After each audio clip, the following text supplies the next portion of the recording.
मीज UV mom kids care में आपका स्वागत है। मैं आज आपसे शेयर करने वाली हूँ कि अगर आपकी सी सेक्शन डिलीवरी हुई है, यानी कि अगर आप सिजेरियन डिलीवरी के बाद आपका बेबी पैदा हुआ है, तो आपको किन किन बातों का ध्यान रखना चाहिए कुछ दिनों तक, यानी कि 6 मंथ तक एटलीस्ट।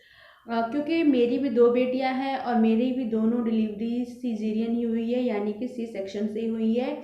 और किन किन चीज़ों का मैंने ख्याल रखा, अभी रिसेंटली जुलाई में ही मेरी छोटी बेटी हुई है, और उसके बाद मैंने किस किस चीज़ों का ध्यान रखा, क्योंकि मैं वर्किंग भी हूँ और पेशे से एडवोकेट भी हूँ। तो मुझे अपना ऑफिस ज्वाइन करना था और उसकी वजह से मुझे किन किन चीज़ों का ख्याल रखना पड़ता है, रखती हूँ। तो ये सारी चीज़ें मैं आपको बताना चाहूँगी। आपको भी पता है कि सी सेक्शन डिलीवरी में बहुत सारी चीज़ों का ख्याल रखना पड़ता है। ये नॉर्मल डिलीवरी से अलग डिलीवरी होती है। अगर हम कुछ चीज़ों का ख्याल रख लें तो ये जो सी सेक्शन डिलीवरी के बाद बहुत लोगों को बहुत सारी दिक्कत आती है, उन सब दिक्कतों से आपको छुटकारा मिल सकता है। तो जो जो चीज़ें मैंने की हैं और जो जो चीज़ें डॉक्टर आपसे कहते हैं, उन चीज़ों को ध्यान से करिएगा और उन चीज़ों पे लापरवाही ना करिएगा, अदरवाइज आपके सामने बहुत सारी समस्याएं आ सकती हैं। मैं वीडियो को स्टार्ट करती हूँ कि मैंने सी सेक्शन डिलीवरी के बाद क्या क्या किया और आपको क्या क्या करना चाहिए, क्योंकि डॉक्टर भी आपको सलाह देगा जब आप वहाँ से डिस्चार्ज होंगी। अगर आपको पहले से पता है तो अच्छी बात है, या आपके यहाँ कोई बड़ा गार्जियन है उसको भी अच्छे से पता होगा। अदरवाइज आप डॉक्टर से एक बार सलाह भी ले लीजिएगा किन किन चीज़ों का आपको ख्याल रखना चाहिए। तो आइए चलते हैं, बात करते हैं कि सेक्शन डिलीवरी के बाद हमें किन किन चीज़ों का ध्यान रखना चाहिए। तो सबसे पहले बताना चाहूँगी, जब सी सेक्शन डिलीवरी होती है तो हॉस्पिटल से ही आपको 3 और 4 डेज के बाद डिस्चार्ज किया जाता है, क्योंकि वो डॉक्टर आपको अंडर ऑब्जर्वेशन में रखता है कि कहीं आपको ज़्यादा टाँकों में, जो आपके टाँके या स्टिचेस लगाए गए हैं, उनमें कोई दिक्कत ना आ जाए। तो 2 से 3 या मैक्सिमम 4 डेज के लिए आपको हॉस्पिटल में ही रहना पड़ता है।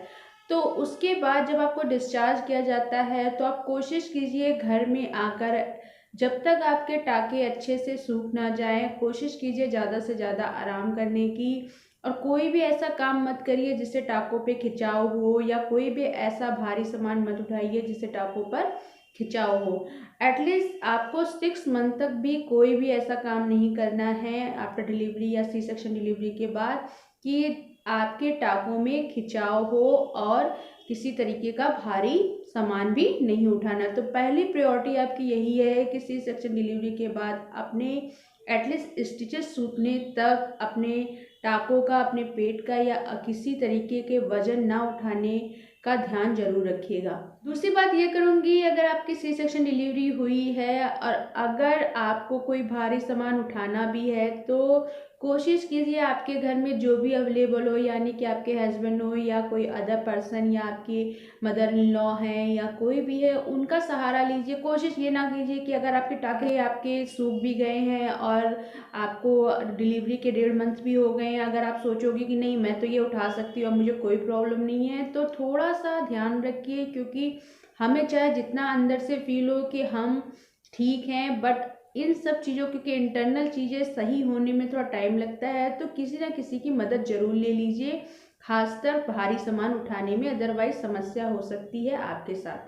तीसरी चीज़ ये बात करूँगी कि कोशिश कीजिए जब भी आपकी सी सेक्शन डिलीवरी हो तो कोई ऐसी चीज़ या ठंडी चीज़ को अवॉइड करिए, क्योंकि अगर सर्दी खांसी हो गई तो छींकते समय, या बहुत ज़्यादा अगर सर्दी हो गई तो आपको छींक भी आएगी। और अगर छींक आती भी है और खांसी आती भी है तो जब भी छींकी और खांसी है, जब आप किसी सेक्शन डिलीवरी के बाद अगर आपको छींक भी आती है, खांसी भी आती है, तो पेट के ऊपर जहाँ पर स्टिचेस लगे हैं उस पर हल्का सा सपोर्ट देखने के बाद ही छींकिएगा।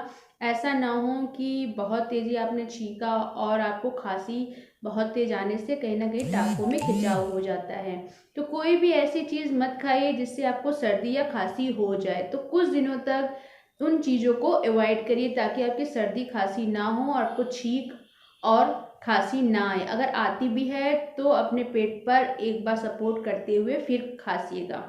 नेक्स्ट बात करूंगी कि अगर आपकी सी सेक्शन डिलीवरी हुई है, क्योंकि सी सेक्शन डिलीवरी में आपको ये पता है बहुत ज़्यादा ब्लड निकल जाता है डिलीवरी के टाइम पर। तो जैसे हम लोग अपना प्रेगनेंसी के टाइम पे खाने पीने का बहुत ध्यान रखते हैं और हर पौष्टिक चीज़ें खाते हैं, विटामिन्स लेते हैं, तो सी सेक्शन डिलीवरी के बाद भी, क्योंकि हमें एटलीस्ट सी सेक्शन की डिलीवरी की बात तो मैं करूँगी, नॉर्मल डिलीवरी की बात करूँगी, कि जो विटामिन्स, जो मिनरल्स और जो भी हम लोग आयरन्स टेबलेट और कैल्शियम के टेबलेट हम लोग हैं प्रेगनेंसी के टाइम पे खाते हैं, बट हमें कोशिश करना चाहिए डिलीवरी के बाद भी उसे एटलीस्ट 3 मंथ या 6 मंथ तक कंटिन्यू करना चाहिए, क्योंकि डिलीवरी के बाद हमारी ब्लीडिंग भी होती है और हमारे बहुत ज़्यादा हमारा जो शरीर होता है वो बहुत कमज़ोर हो जाता है। पौष्टिक आहार को नहीं छोड़ना चाहिए, हरी सब्जियां हैं, विटामिन्स हैं, आयरन है, जिसमें ज़्यादा से ज़्यादा ये सब चीज़ें हों वो खानी चाहिए, और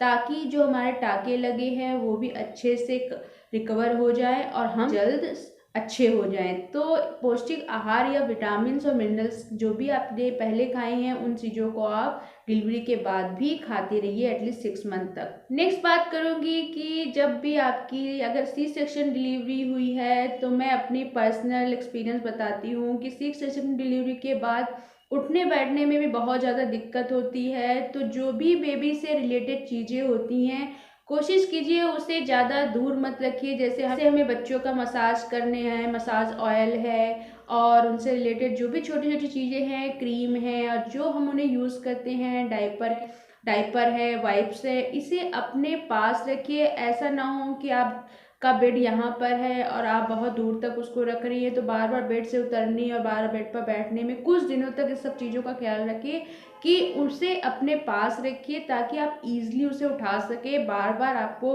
उठना ना पड़े और बार बार आपको उठने के लिए, क्योंकि उठेंगे तो बार बार स्टिचेस में खिंचाव हो सकता है। तो अगर आपके पास हेल्प के लिए कोई नहीं है तो सारी चीज़ों को अपने नज़दीक रखिए और आसानी से उसे आप ले सके। तो मैं यही करती हूँ, क्योंकि जो मेरा बेड है तो मेरे बेड के साइड पे जो स्पेस बना होता है, मैं मोस्टली चीज़ें अभी भी, क्योंकि मेरी बेटी अब 6 मंथ की हो चुकी है, लेकिन मैं कोशिश यही करती हूँ कि जो उसका रिलेटेड जो भी चीज़ें हैं मैं अपने पास रखती हूँ और मुझे जब ज़रूरत होती है मैं आसानी से उसको ले लेती हूँ। अब थोड़ी बड़ी हो गई है तो अब मुझे उससे थोड़ा दूर रखना पड़ता है। अदरवाइज़ मैंने अपनी बड़ी बेटी के टाइम पे भी, जब मेरे सी सेक्शन डिलीवरी हुई थी, तो मैंने सारी चीज़ें मोस्टली अपने पास रखी थी ताकि मुझे बार बार उठना ना पड़े और मेरे स्टिचेस पे दबाव ना पड़े। तो ये कोशिश करिए कि जब भी आपकी सी सेक्शन डिलीवरी हो तो आप हर चीज़, मतलब बहुत सारी चीज़ तो नहीं, जो बच्चों से रिलेटेड चीज़ें जो ज़्यादा ज़रूरत होती है उसे अपने पास रखिए ताकि आपके स्टिचेस में ज़्यादा खिंचाव ना हो पाए और वो जल्द से जल्द रिकवर कर पाएँ आप अपने टाँकों को, और अपने टाँके आपके जल्द से जल्द सूख पाएँ। इस सब चीज़ों का ध्यान रखिए। नेक्स्ट बात करूँगी कि आपको कब नहाना चाहिए। अगर आप गर्मी में आपकी डिलीवरी हुई तो ऑब्वियस सी बात है जल्द से जल्द नहाने की इच्छा होती है, तो आप जब छठी होती है तो छठी में आपको नहाना ही पड़ता है। तो जब भी नहाइए उस प्लेस को ऐसे कवर कर लीजिए ताकि उसमें पानी ना जाए, पानी का रिसाव ना हो, क्योंकि अगर पानी चला गया या पसीना वहाँ पर हुआ तो वो टाँके पक जाएंगे और जल्दी से वो सूखेंगे नहीं। और इस वजह से कोशिश करिए कि नहाते समय बहुत ज़्यादा केयर करिए या थोड़े दिन अवॉइड कीजिए नहाने से, एटलीस्ट 10 डेज अवॉइड कर दीजिए, 6 डेज अवॉइड कर दीजिए, तो टाँके बहुत जल्दी सूख जाएंगे। तो नहाना भी चाहते हैं तो उस चीज़ को वहाँ पे पॉलीथीन या जो भी आप कवर कर सकते हैं, प्लास्टिक से कोई भी चीज़ ऐसे लगा दीजिए, तो उस स्पेस को गीला मत होने दीजिए, तभी आपके टाँके जल्द से जल्द सूखेंगे। नेक्स्ट बात करूँगी जो इम्पोर्टेंट है, आपको डॉक्टर जो भी दवा दे उसे आप टाइमली खाइए। डिलीवरी के बाद, सी सेक्शन डिलीवरी के बाद एटलीस्ट वो 10 डेज़ की आपको दवा देते हैं, उसमें आयरन, कैल्शियम और आपके जो सूखने के लिए दवा होती है टाँकों को, वो बहुत जल्दी सूखने की दवा, ऐसी दवा देते हैं कि जल्द से जल्द आप रिकवर कर जाए। तो उसे स्किप मत कीजिए, टाइमली उन दवाओं को खाइए, तभी आपको जल्द से जल्द छुटकारा मिल सकता है और जल्द से जल्द अपने कामों को कर सकते हैं और अच्छा फील कर सकते हैं और टाँके भी जल्द से जल्द सूख जाएंगे। तो सी सेक्शन डिलीवरी के बाद प्रायोरिटी पर अपनी मेडिसिन को जरूर लीजिए ताकि आप जल्द से जल्द स्वस्थ हो सके और अपने बच्चे की केयर कर सके। बात करूंगी जहाँ पर आपके टाँके लगे हैं वहाँ पर साफ सफाई रखना बहुत ज़रूरी है। वहाँ पर आप उसके आसपास, टाँकों के पास नहीं, टाँकों के आसपास कोई भी पसीना या किसी तरीके की गंदगी इकट्ठा ना होने दें, नहीं तो फंगस हो जाता है और वो इन्फेक्शन बन जाता है और आपके टाँके जल्दी ठीक नहीं होते हैं और वो बड़ी समस्या बन जाती है। तो कोशिश करिए जहाँ पर टाँके लगे हैं उसको साफ रखिए और सूखा रखिए। सबसे मेन प्रायोरिटी सूखा रखिए उसको। अगर आपने हल्का सा वाइप से पोंछा भी है तो कोशिश कीजिए वहाँ गीलापन ना रहे, उसे हमेशा सूखा रखिए ताकि वो जल्द से जल्द टाँके सही हो सके। एक चीज़ और बताना चाहूँगी, कुछ महिलाओं को टाँकों की जगह पर दर्द भी होता है और वहाँ पे स्वेलिंग आ जाती है, तो आप बर्फ़ के बैग की सिकाई भी कर सकती हैं और गर्म पट्टी की भी सिकाई कर सकती हैं। जिससे आपको राहत हो उससे आप सिकाई कर सकती, हल्के हाथों से, वहाँ पे बहुत ज़्यादा दबाव मत डालिएगा। और उठते बैठते समय टाँकों का ज़रूर ध्यान रखिए कुछ दिन तक, क्योंकि अगर जब टाँके आपके सही हो जाएंगे फिर से आप स्वस्थ हो जाएंगे और फिर से आप चलने फिरने लगेंगी। तो किसी चीज़ की हड़बड़ी मत करिए, कुछ दिन तक आपको रिलैक्स रहना है। अगर आपको आगे आने वाले टाइम पे सारे काम अच्छे से करने हैं तो आपको कुछ दिनों तक आराम करना ही पड़ेगा। तो उठते बैठते समय टाँकों का जरूर ख्याल रखें। कहते हैं कि अक्सर ये होता है कि हम लोग को टेंशन होती है कि सी सेक्शन डिलीवरी के बाद हमारा घाव कब भर जाएगा। तो ये मैक्सिमम 6 सप्ताह का टाइम लगता है घाव को भरने के लिए, यानी कि आप समझ सकते हैं 1.5 महीने का टाइम लगता है पूरी तरह से। इंटरनल तो हल्का फुल्का रहता है, लेकिन आप अचानक से जो उठ के बैठ जाते हैं, अगर उससे राहत पाना चाहते हैं तो आपको एटलीस्ट आपको 1.5 हफ्ते का ध्यान रखना ही पड़ेगा।